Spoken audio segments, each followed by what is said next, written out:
নগরবাসী সচেতন না হলে ডেঙ্গু প্রকোপ কমানো সম্ভব নয় বলে মন্তব্য করেছেন স্থানীয় সরকার প্রতিমন্ত্রী মীর শাহী আলম। বৃহস্পতিবার রাজধানীর জিগাতলা এলাকায় ঢাকা দক্ষিণ সিটি কর্পোরেশনের বিশেষ অভিযানের নেতৃত্ব দেন প্রতিমন্ত্রী। এ সময় স্থানীয় তরুণদের সঙ্গে নিয়ে খুঁজে দেখেন কোথায় কোথায় জমছে এডিসের লার্ভা।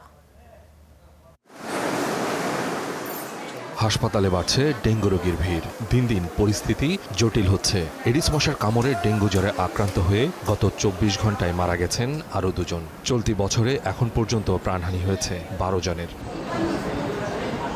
এমন পরিস্থিতিতে মাঠে নেমেছে ঢাকার ২ সিটি কর্পোরেশন। ডেঙ্গুর নিয়ন্ত্রণে চলছে জোর অভিযান। বৃহস্পতিবার স্থানীয় সরকার প্রতিমন্ত্রী মীর শাহে আলমের নেতৃত্বে জিগাতলা বাস স্ট্যান্ড কলোনিতে অভিযান চালায় ঢাকা দক্ষিণ সিটি কর্পোরেশন।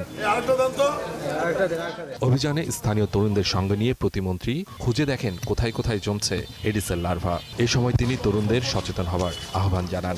এটা কিন্তু এডিস মশা, এগুলাই কামড় দিলে তোমাদের ডেঙ্গু চিকুনগুনিয়া হবে না।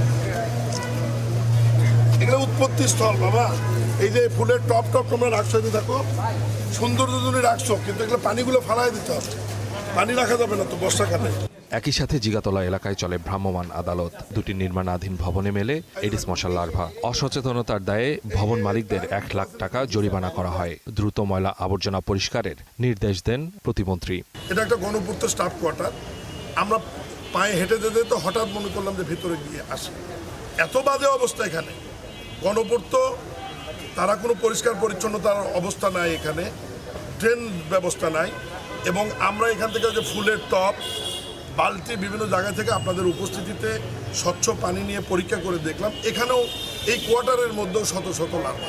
প্রতিটি ওয়ার্ডেই এই চিরুনি অভিযান অব্যাহত থাকবে বলে জানিয়েছে সিটি কর্পোরেশন। তবে নগরবাসী সচেতন না হলে ডেঙ্গুর এই প্রকোপ কমানো অসম্ভব বলে মনে করেন প্রতিমন্ত্রী।